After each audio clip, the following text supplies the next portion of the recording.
દક્ષિણ ગુજરાતમાં ડાંગ જિલ્લામાં આજે વહેલી સવારથી માવઠું થતા ખેડૂતો ચિંતાતુર બન્યા છે। આ સાથે જ સ્થાનિકો પણ વધતી ઠંડીને લઈને પરેશાન થાય તેવી પરિસ્થિતિ બની છે।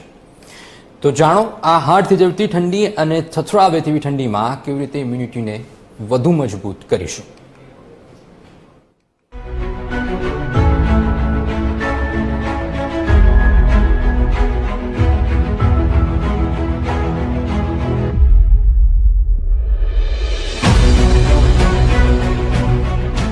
છેલ્લા કેટલાક દિવસોથી ઠંડી વધી રહી છે અને સાથે જ હવે ઠંડીનો ચમકારો વધવાની સાથે આગામી દિવસોમાં પણ ઠંડી વધશે।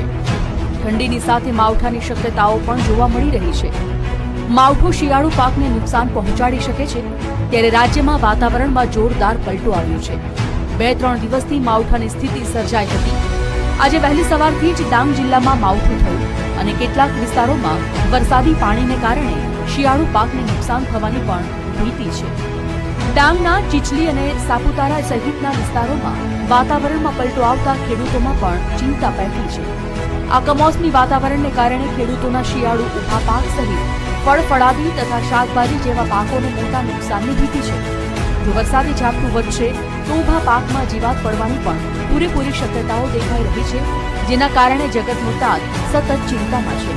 આ સાથે જાન્યુઆરીમાં ઠંડીને લઈને પણ હવામાન વિભાગે ખાસ આગાહી કરી છે।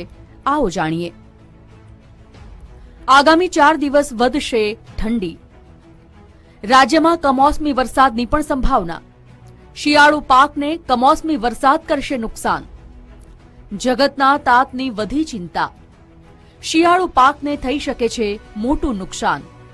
હવામાન નિષ્ણાંતે ગુજરાત માટે આગાહી કરી કે સામાન્ય રીતે તાપમાન ઊંચું જતા ઠંડીમાં રાહત મળતી હોય